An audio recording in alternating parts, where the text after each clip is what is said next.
hydroelectric is more risky than most other projects except nuclear. There's actually one other project type that is even more risky than both nuclear and hydroelectric. That's putting on the Olympics. The first witness at the Muskrat Falls inquiry takes the stand. The expert says hydroelectric projects always go over budget and fall behind schedule. Tonight, what happened on day one of the inquiry and how did we get here? Good evening, I'm Debbie Cooper. And I'm Anthony Germain. The Muskrat Falls inquiry started today right on the project's doorstep. The inquiry aims to scrutinize the sanctioning of the mega project. It'll also look at what's led to ballooning costs and delays that have plagued the project. Here now's Jacob Barker is at the Lawrence O'Brien Arts Centre in Happy Valley, Goose Bay. Jacob. Well, Debbie, inside the Lawrence O'Brien Arts Centre here, an interesting thing to see is just how packed it is on the stage. There are 21 parties in full with limited, special, or full or special standing that are being represented. Each chair holds counsel for those different parties, and they're listening intently to the witnesses that are giving their testimony. Ex-Nalcor CEO Ed Martin was here to listen in and eventually testify himself. Just a few rows back, some who actively speak out against the project. The Labrador Land Protectors and Grand River Keepers have been given limited standing here. They're feeling too much emphasis on the economics and not enough on the environmental effects. They haven't taken us seriously yet, other than they've given us some time and provided a lawyer.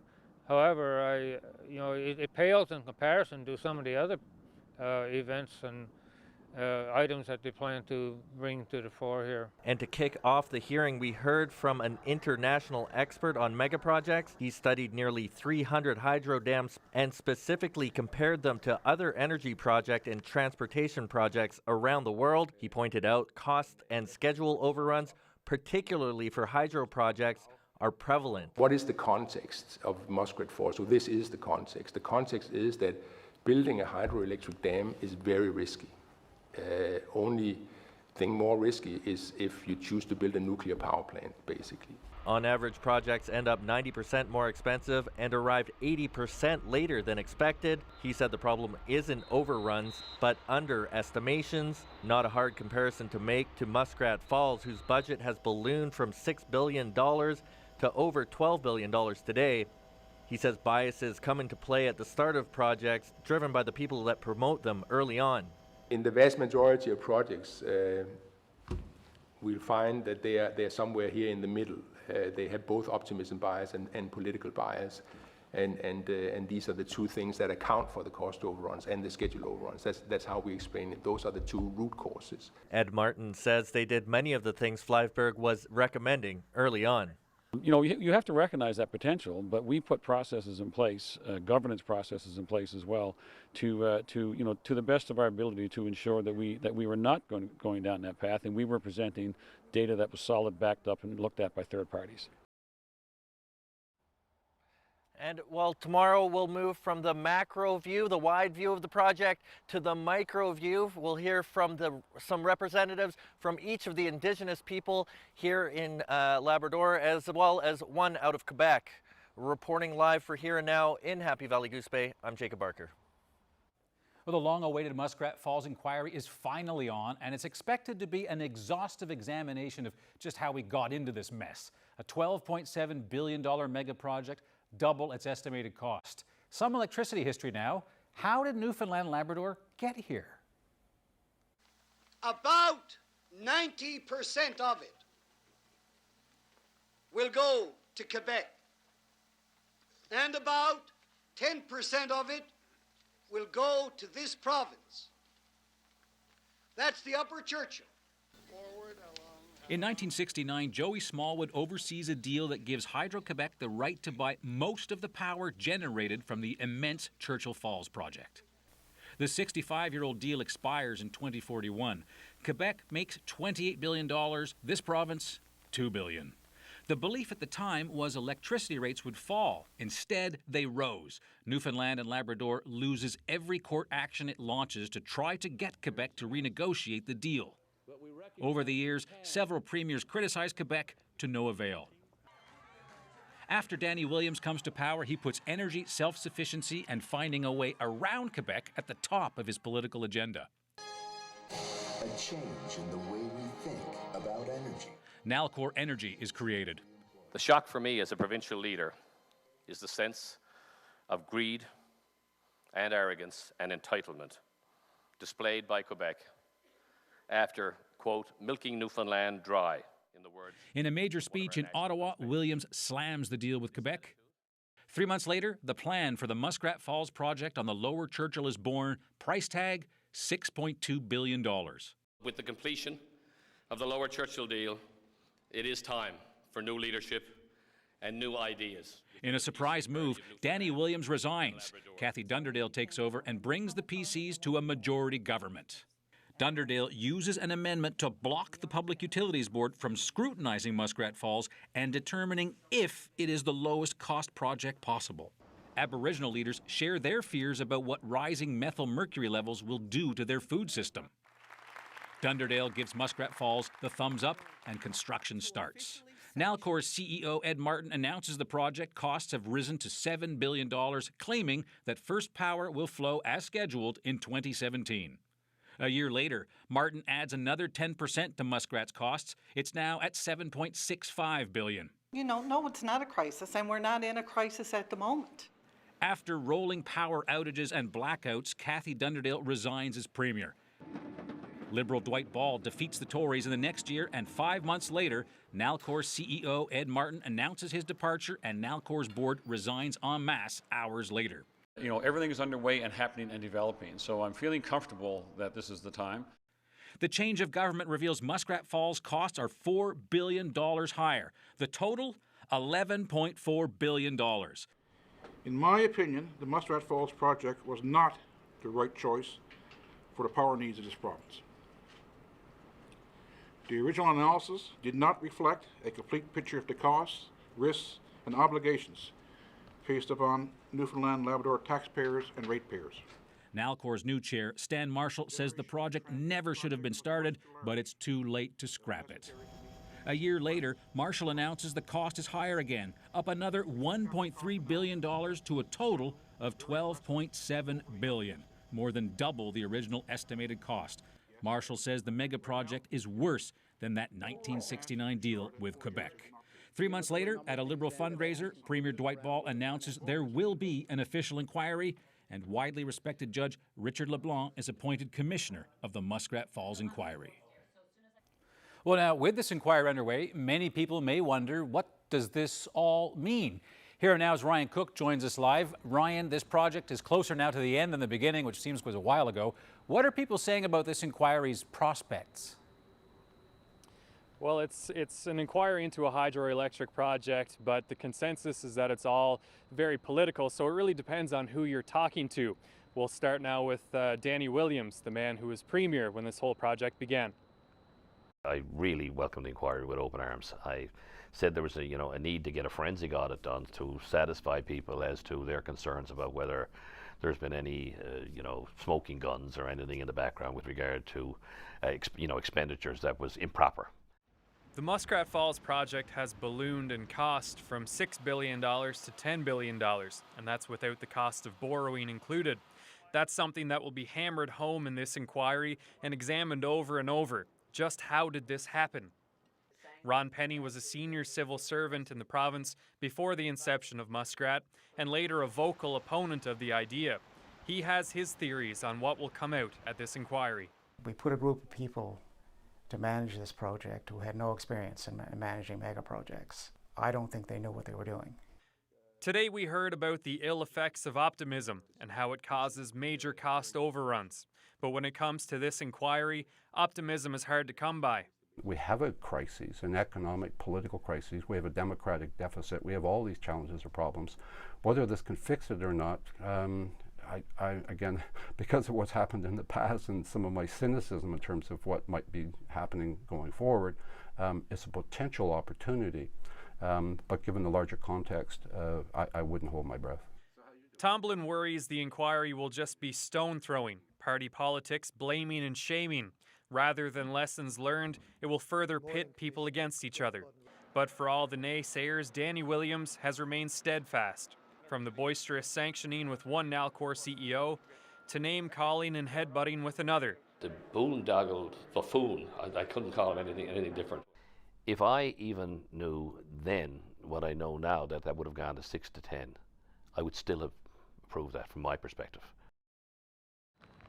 Now, Williams says that we need to take a long view on this project, that by 2041, the province will have control of the Upper Churchill, Muskrat Falls, potentially Gull Island. So what we're experiencing now, what we're going to experience, is short-term pain. Now, this inquiry will take a look at the cause of that short-term pain, but the remedy will have to come from somewhere else. Anthony?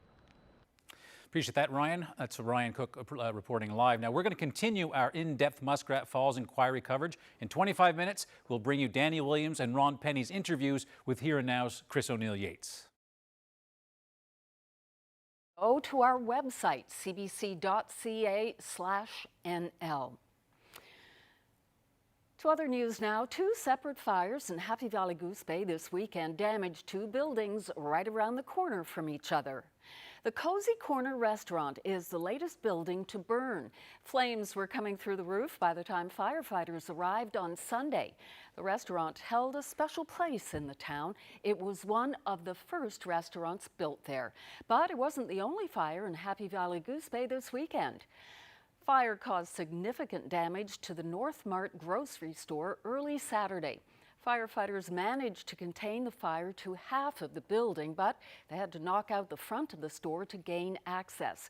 The company says the fire appears to have been caused by an electrical issue, and it says it plans to renovate and reopen. I'll say goodbye to the warm temperatures. A big cool down coming this week. We have rain for most of the island tonight and tomorrow, even a chance of some wet snow for Gros Morne, Bay Verte, over to Gander. I'll break it all down coming up. Hundreds of people showed up at Supreme Court in St. John's this morning as potential jurors for a second-degree murder retrial. Stephen Neville has been charged with the second-degree murder of Doug Flynn and the attempted murder of Ryan Dwyer.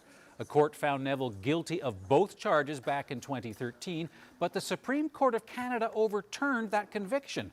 More than 400 people showed up for jury selection. The Crown, defense, and judge must select 12 jurors and 2 alternates from the big crowd that showed up today. Neville's trial will begin once a jury is chosen, and it's expected to last about 10 weeks. The Targa road race got off to a rough start for one team near Flat Rock this weekend when their vehicle veered off the pavement and flipped. An onlooker captured this video of the crash. And unfortunately, I'm being told that we do not have access to that video right now, but it was quite a serious crash. The car hit the shoulder of the road before coming to rest on its roof. People were running to warn a second approaching Targa team of the crash. Amazingly, the driver and co-driver walked away from the car. They were taken to hospital for further assessment. The crash did cause a slight delay in racing, but Targa kept running today in the North Harbour Goobies area. The Mayor of Paradise is setting the record straight about the town's decision to increase speed limits in school zones. The move will allow speeds to reach 40 kilometers an hour during later parts of the day, and many people took to social media to slam the move. But Mayor Don Bobbitt says the speed limit will stay the same during school hours. A local consulting firm recommended the change to be more in keeping with national guidelines. A pharmacist is warning about the use of e-cigarettes by young people. I think there's a general perception out there that e-cigarettes are safe. And they're certainly not safe. It looks like they may be safer than cigarettes, but safer and safe are 2 different things. Leslie Phillips is raising the alarm after new research shows this province has the highest rate of students in the country who've tried e-cigarettes. The research also shows that e-cigarettes can lead some teens to take up smoking tobacco. 38% of students between grades 7 and 12 in this province say they've tried e-cigarettes. The national average is 23%. Phillips says the e-juice used can be harmful to developing brains, and she's worried because e-juice sold in Canada can now contain nicotine. A lot of the e-cigarettes contain nicotine, and nicotine, I think, is perhaps the most addictive substance in society today. It's more addictive than heroin, it's more addictive than cocaine. It's easy to see why, they may go on and switch to a tobacco cigarette to get, the better hit. Well, he sings about minions hating avocados and also having apparently an annoying little sister. Some say he fronts the best new hardcore punk band in St. John's. He's only 8 years old. Meet Mark Cherwick, the lead singer of Banana Vacuum. That's right, Banana Vacuum. He's still in grade school, but on Saturday, as you can see here, the underager performed live at the Rock House on George Street. As Cherwick told CBC during a sound check, his time on stage might not last long, and it's all because one of his not-so-supportive fans. I have someone that's the biggest threat to my band, and that is, of course, my mom. Like she just like hates it when we have practices, because like she's just like, this is so loud and this is so annoying. Like I wish this will break up soon, because this is just like how can my son get into this stupidity? Oh, come on, Mom. Yeah. I find the term punk rock with someone that age kind of confusing, to be honest. But anyhow, he's got a career ahead of him. And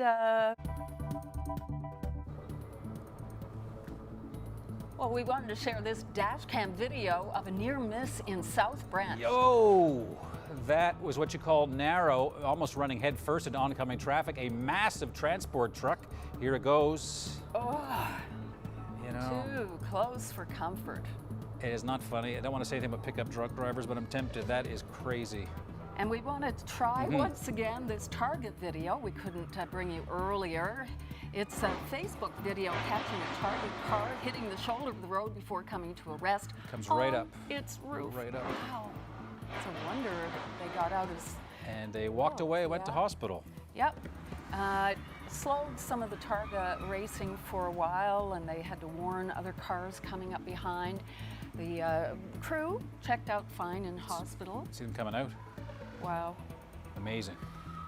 We'll have more on the Targa event as it continues over the next few days.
today is going to be my first real test as a beekeeper. We're gonna get to really get in there, see how all the bees are doing, and also hopefully see the queen.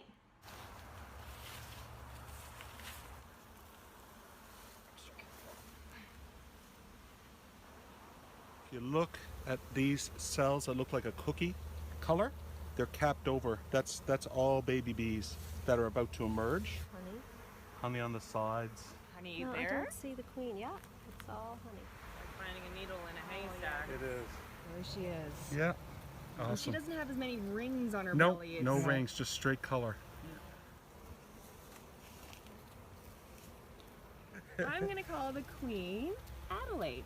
Oh my God. She's walking around calm as can be.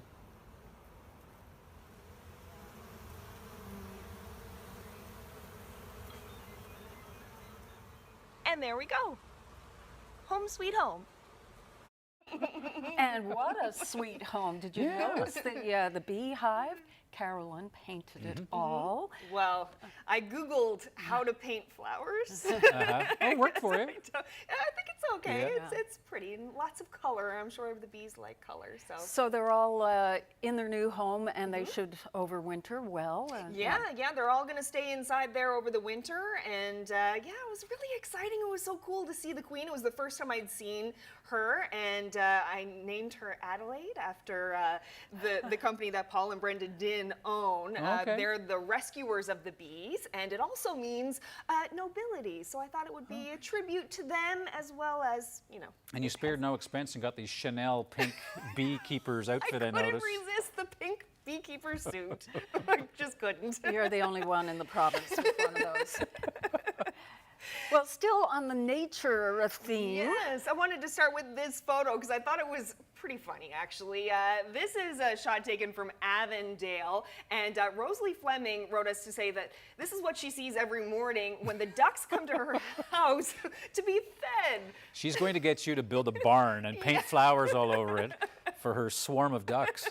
Yep, not a swarm of bees, a flock of ducks. Right. Yeah, so I thought that was pretty cute and fun thing to see in the morning. And let's get right into the weather. Here's a look at current temperatures in the province, on the island, where few places have double digits, but you can see how much things are really starting to cool down, and it's going to stay that way for the rest of the week. We do have lots of rain for the island overnight tonight. The West Coast and Central has been seeing that today, and it's moving towards the Avalon Peninsula now. So yeah, we're looking at lots of rain overnight tonight, and tomorrow morning you can see the blue right here, some wet snow for some places, but for this evening we're looking at about 5 to 10 millimeters of rain in the east, and for central areas temperatures 2 degrees in Grand Falls, Windsor overnight, 10 to 15 millimeters of rain expected tonight on top of what fell today for the Corner Brook area and Gross Mourne. And for Labrador it's fairly quiet, but there is a chance of some flurries for Lab West and a chance of some showers mixed with some snow for the Cartwright area overnight tonight. So here we are tomorrow. This band of rain just keeps coming and coming, and you can see the flurries and the wet snow there for parts of the Northern Peninsula, Bay Verte. And here's a closer look at how that's going to play out tomorrow morning. You can see at around 7, 8 a.m. Some wet snow there for the Gross Mourne area and Bay Verte, and it goes right over to the Gander area. So yeah, it's going to be fairly messy in those places tomorrow. So for the east, we're looking at another 10 to 20 millimeters of rain for St. John's, Avalon Peninsula, 10 to 20 for the Marystown area as well. As we move into central Gander, they're looking at about 10 to 20 millimeters of rain, and in the morning, afternoon, looking at some of that wet snow there. Temperatures only getting up to 6 degrees. My goodness, it is really cooling down compared to what I was forecasting last week. A bit windy tomorrow on the west coast. Northeasterly winds gusting to 70 along the coast. Another 10 to 20 millimeters of rain expected there. Along the straits, temperatures in the mid to upper single digits with some cloudy skies, and as for the rest of Labrador, looking at about 6 degrees for Lab City and a mix of sun and clouds. So a pretty crisp, quiet day coming for Western Labrador and Churchill Falls and Happy Valley Goose Bay tomorrow. And that's your forecast. Anthony, back to you. Thanks, Carol. The St. John's Edge heads to Grand Falls, Windsor. Fresh off a very highly successful first season, the team announced today that it is going to spend November in central Newfoundland for a training camp. Hometown hero Carl English says leaving St. John's gives the team an opportunity to grow the game right across the island. Playing here in St. John's, and it's tough to come in from Corner Brook and Grand Falls. And we got a lot of group packages and group people coming in when they do an event or things. Well, now this is another way for us to get out there and just build a brand and show that we're just, you know, we're Newfoundland's team is what I wanted to focus on.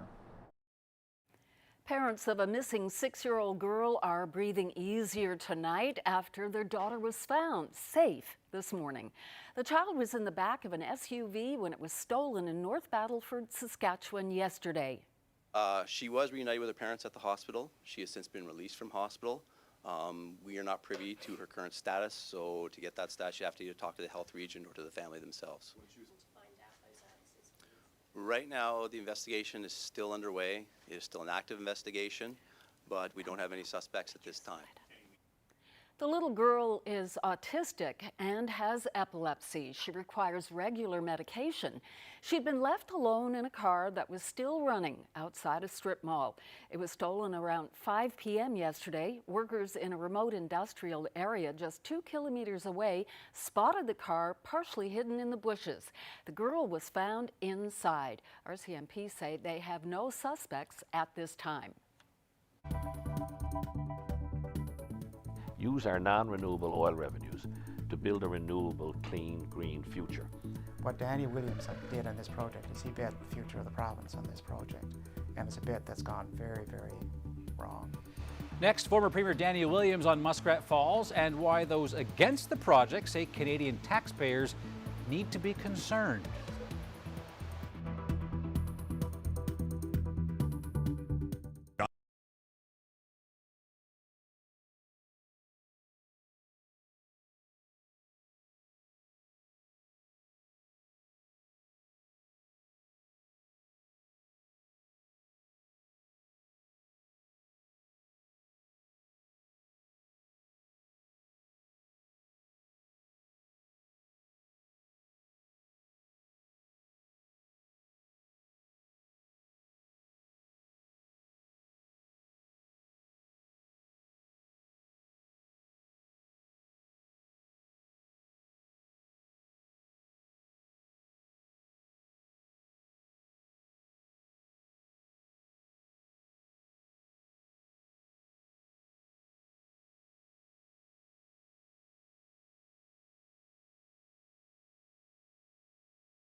One of the key witnesses at the inquiry will be former Premier Danny Williams. He was a champion of Muskrat Falls, and his legacy is at stake. But if he's worried about what the inquiry might find, he's not showing it. He sat down with Here and Now's Chris O'Neill-Yates.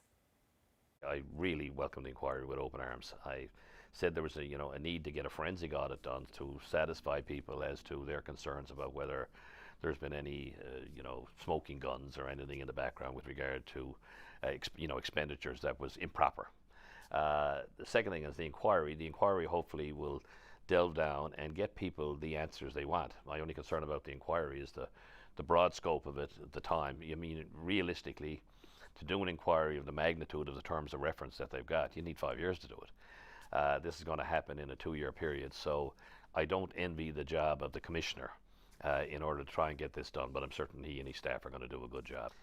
If I even knew then what I know now, that would have gone to 6 to 10, I would still have approved that from my perspective, from an LOI perspective, because it's part of a much bigger picture, much bigger picture. And when we look at the potential that we have on the Churchill River in total megawatts, and the option to get around Quebec and be able to deal down through the Maritimes and have an arrangement with Emera, then we truly have, this is the national project. I mean, all the profits and the revenues, not the profits, the revenues from this and the expenditures haven't just gone to Newfoundland and Labrador. This was built in Ontario and in Quebec and in the Maritimes, so there was a lot of economic spin-off that came from this. So at the end of the day, this is a national project, and the interesting thing, and maybe it's kind of the business side of me, but at the end of the day, that asset will be worth more than what it cost. There's an 8.4% return that's built into that. For example, the people right now in Newfoundland and Labrador are concerned about their rates. Well, they haven't gone yet to where they would have gone without Muskrat. But there's also a mechanism built into that formula, which we did back in 2010, that says if you want to take that 8.4% return, a rate of return, and give it back to the taxpayers, or to the ratepayers, you can reduce those rates and bring them back to equality where they would have been in any event without Muskrat.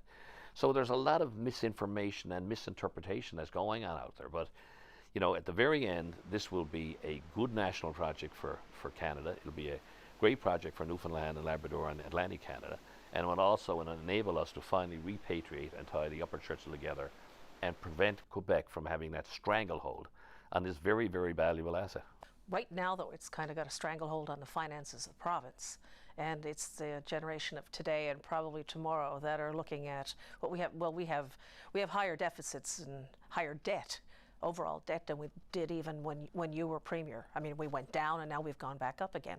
So what do you say to the public out there who says this has put a stranglehold on our future because the cost of it is so much higher than was originally estimated?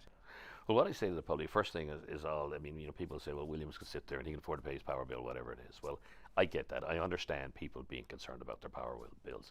But what I do say to them is, the first thing is that the power bill would have gone up at least 40% anyway. And that's round figures.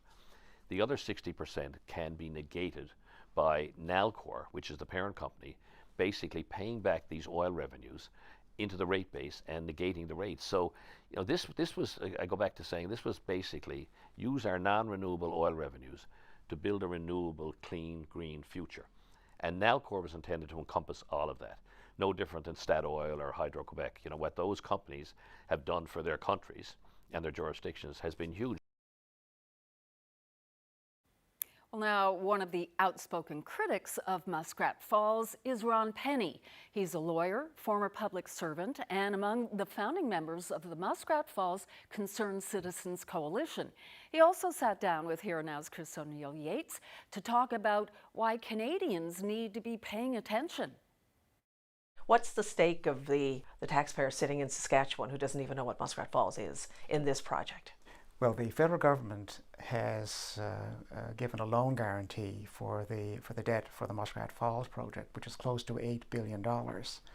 So if the ratepayer or the taxpayer of Newfoundland can't afford to pay it, then it's going to be an obligation of all taxpayers, which is the likely outcome of all of this, because our view is that we can't afford, the ratepayer, the consumer of electricity, can't afford doubling of electricity costs. And we're in a very poor fiscal position. The Parliamentary Budget Office has looked at the comparison of the fiscal situations of all the province, and we are by far the worst. Our outlook is very poor, so we can't transfer that burden to the provincial taxpayers. We just can't do it. My unfortunate guess and bet is that the obligation is going to go on the federal taxpayers. So that's why the people of Canada should care about this. What do you think of the rationale behind this, that Premier Williams at the time said, here we are, we've got a project, multi-generational project that's going to produce clean energy, there is no downside to this. And to this day, you know, says the same thing. What do you make of that reasoning? I was thinking about this this morning, and I was thinking about what they say about Boeing. So when Boeing decides that it's going to build a totally new aircraft, they bet the company. So every time they risk the company when they make that choice, and that's okay for them because it's private industry. What Danny Williams did on this project is he bet the future of the province on this project, and it's a bet that's gone very, very wrong. And I think there's two things that motivated him to do this project in my view. One was that he wanted to have a legacy. He wanted to have something in the history books that said, this is my project. So, and it's going to be in the history books, but the legacy is going to be very poor in terms of his ultimate reputation in history. And that's what I predict. The second motivation, the policy motivation, is unfortunately we're crippled by geography, and we have hydro resources in Labrador, and we can't get them to market unless we go through Quebec. And Quebec has stymied our efforts to get transmission through their province. So the policy motivation is to say to Quebec, we don't need you. We can transmit power through the island of Newfoundland and through Nova Scotia into the American markets. And that's the policy motivation. What we have proven is that we cannot do that economically.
Welcome back to Here and Now. Wesley Oak, a veteran who served with the 166th Newfoundland Field Regiment in the Second World War, has died at the age of 96. He grew up in Beaumont on Roberts Arm in Notre Dame Bay and served as a gunner during the war. And while he was stationed in England and Africa, most of Oak's time overseas was in Italy. And after the war, he married the love of his life, Myrtle, and then he had a very long career in Newfoundland and a successful one as a minister with the United Church. He died last night surrounded by his loved ones. The rain did not dampen spirits at the 39th annual Terry Fox Run at Kitivity Lake in St. John's. The cancer fundraiser takes place each year where Fox first started his Marathon of Hope. On Sunday, a couple of hundred people ran in the rain to raise money, and Here Now's Jeremy Eaton was there. Terry ran in all kinds of weather, and certainly starting the run in April in Newfoundland. In 1980, he came across lots of snow and wind and rain and everything else, and he kept going. So we can do it too, for sure. We have the 38th Terry Fox Run here at St. John's Kitivity Lake, where it all began. Great turnout considering the rain. We had, probably over 200 people show up here today to participate, but we had, I'd say, about 100 volunteers as well. So that's great. Now we're going to move on to Heidi. I was diagnosed with esophageal cancer in January 2015, and as you can expect, that's a shock. It's a fairly aggressive cancer, so the prognosis is usually not very good, but 50 years old, I was 340 pounds, really out of shape, and I knew I had to get in shape for the surgery, so I started running, and I figured Terry Fox Run was an appropriate goal, so I started with the first one, and I've been doing them ever since.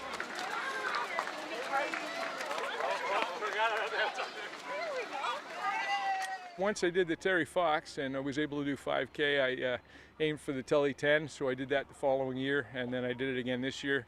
I've done the Huff and Puff and half, and I did the Around the Bay 30K in Hamilton in March, and I'm shooting for a marathon next year.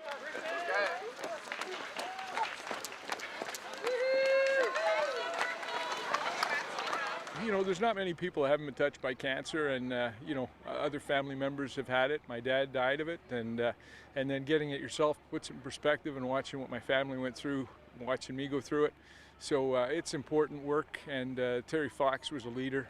He did a lot to support the cause, and it's all we should all get out and try to help. Terry, I think, hits a lot of different groups. He was an athlete, so that kind of support and encouragement for athletes hits home. As well, he's a person who had a disability and still accomplished so much. So that community, I think, can really be inspired by Terry, as well as cancer survivors. The messages that Terry had about helping others, anything's possible if you try. I mean, those are mantras that we can all use.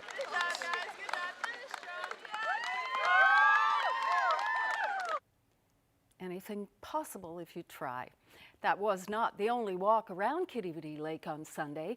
The Women of Hope Ovarian Cancer NL's first walk for awareness took place as well, started by Susan Glenn in 2016 when she was diagnosed with the disease. There's 40 to 45 females going to be diagnosed with ovarian cancer this year in our province, and 32 are going to pass from this brutal disease. It is a brutal disease. I'm battling it now 3 years. So I just wanted to have a walk for awareness, because many provinces, as well as down in America, this is our month, September, for awareness, and people are out doing walks and putting the teal out, talking about ovarian cancer, because a lot of women do not know the signs and symptoms of ovarian cancer, and it's referred to as the silent killer. So we want to say to women, our group is here for support. Fitness really matters, so coming out, rain or shine, to go out to the walk is really, really important too. It's been 1 year since RCMP Corporal Trevor O'Keefe took his own life, and this weekend family, friends and colleagues held a memorial walk to honor him. Donna Hancock from Clarenville led Saturday's walk around Kitivity Lake in St. John's, and she also presented a check worth $6,000 to the Canadian Mental Health Association. Hancock credits O'Keefe with saving her life and helping her escape an abusive relationship. It was the strongest person I ever knew, and for my person, I mean, to commit suicide. And I'm thinking, how many more Trevors are out there? And we need change, and this is why I done this. This is why I started the walk last year. So I mean, to let people know you're not alone, and regardless of your job title, your standing in your community, your gender, it doesn't matter at the end of the day. We all need somebody. A familiar face is on the long list for one of Canada's most prestigious literary prizes. Big day at the Rooms, where they announced the finalists for the prestigious Giller Prize. Tanya Tagaq, Patrick DeWitt, and local favorite Lisa Moore made the long list. Moore's book, Something for Everyone, is up for the $100,000 prize, and the winner will be announced on November the 19th. you guys wrote the article that I read on CBC.com, and I was just like, that's the craziest headline I've ever seen. It said, literally said, ghost ship of cannibal rats.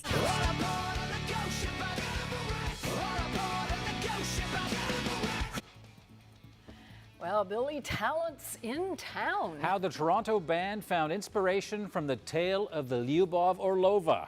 Rats. That's ahead.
Welcome back to the Karen Stokes Nature Show on Here and Now. Well, we've had bees, we've had ducks, and now... Moose. This video was sent to us by Katie Walsh in Outer Cove. She recorded this scene yesterday morning. Yep, she says it's a mama moose with her with twin calves rather, munching on her tree. Oh dear, I wonder if they did much damage. Well, they certainly know how to munch. They're having a feed. I had that happen to a tree of mine out in the Central, and 8 years later, the hole is starting to fill in 6 feet up. Oh, really? 8 years. Oh, really? Oh, yeah, of course. You grow up. Yeah. They certainly look like they're enjoying the all-you-can-eat buffet there. Wow. That's great, though. Thank you for sending that in. Love those animal videos. Yes, we know. They're great. They're great. So yeah, let's get to the weather. And what a fantastic weekend it was. Saturday was just glorious, and I hope everyone got out to enjoy it because things have really taken a turn, and there's no warm temperatures anywhere in sight for the next week or so. So this may be it. It may be over. These are the highs today. Got up to 14 degrees in St. John's. Central areas got up to 12 degrees, 6 degrees in Labrador City today. So there's definitely a cooling trend happening. And we do have lots of rain for the island overnight tonight and for tomorrow. You can see at about 1 a.m. pretty heavy rain coming down along the South Coast Harbor Breton area. And then tomorrow morning, we're looking at a bit of wet snow mixed with that rain. You can see for parts of the Northern Peninsula, Gross Mourne, Bay Vert, right over to Gander. So Yeah, lots of rain mixed in with that snow. So 10 to 20 millimeters of rain expected for the east tomorrow. Southwesterly or northwesterly winds rather gusting to 50 along the south coast there. 10 to 15 millimeters of rain expected. A bit breezy for the west coast tomorrow. Northeasterly winds 30 gusting to 70. 10 to 20 millimeters of rain there for the Gander, Grand Falls, Windsor area. And as we head up to Labrador, chance of some snow mixed with some rain as well for the Nain area. Temperatures in the mid to upper single digits.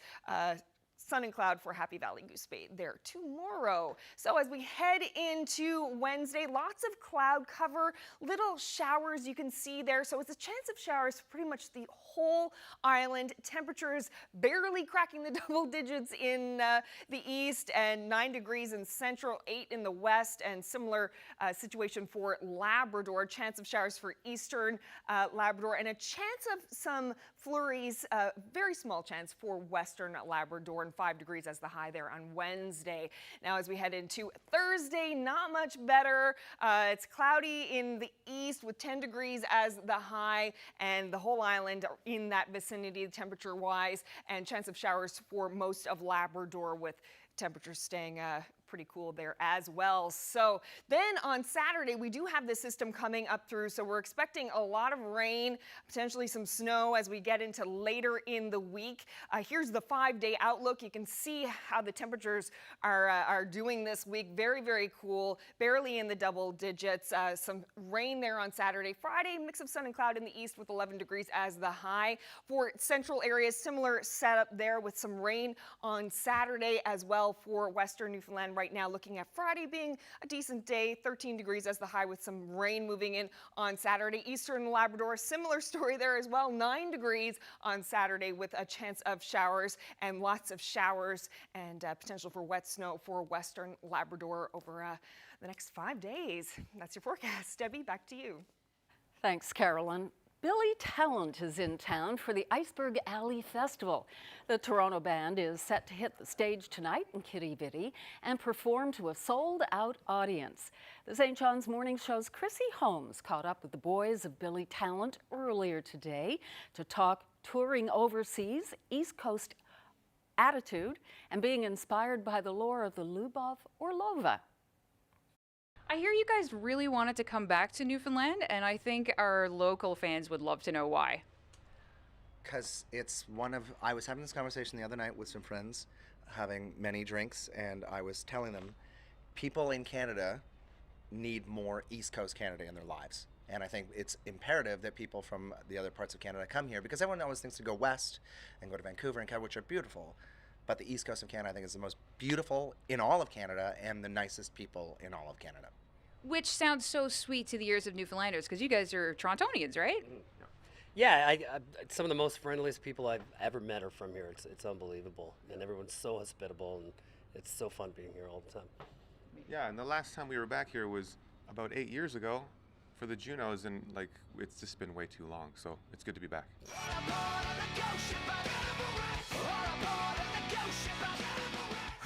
I have to ask you, Ghost Ship of Cannibal Rats. Many people in CBC NL and many of our fans here locally would think, oh, okay, that sounds kind of familiar to a story that we had about the Lubov Orlova, the Ghost Ship of Cannibal Rats. Is there a connection? There absolutely is. You guys wrote the article that I read on CBC.com, and I was just like, that's the craziest headline I've ever seen. It literally said Ghost Ship of Cannibal Rats set sail out for sea, Russian cruise liner, and I was just like, what the hell? What's going on here? And it's a true story. This happened here, right? This is amazing. So after you read that, I mean, take us inside the songwriting process. Where did you go from there?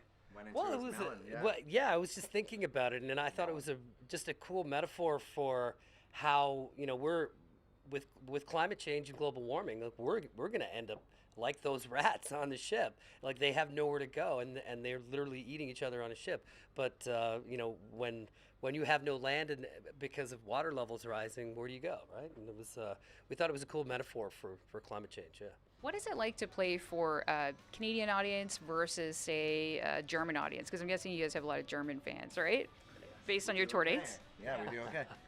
I mean, I think nowadays with the world being as connected as it is, like culturally, people like if you're a part of if you like a certain genre of music, the fashion and the same kind of bands are around the world. You know what I mean? It's not as fragmented. So I don't know. I think fans are fans. They have ears and they have fun. Here's a look at our viewer photo of the day, sticking with our animal theme. Looks like a caribou there in the foreground. Nice silhouette. Beautiful sunset somewhere in the province. No real indications where Another toughie. I'll let you know where the shot was taken after the break.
Our viewer photo of the day. I love that we got this shot because it's from a place we don't often get shots from this neck of the woods. Port au Choix, Point Rich. Oh, it's a gorgeous part of the island, that's for sure. Yeah, fantastic. Great shot. Thank you very much to Frank Walters for emailing this to us. I'm curious as to what those things are. Yeah, I am too, you know.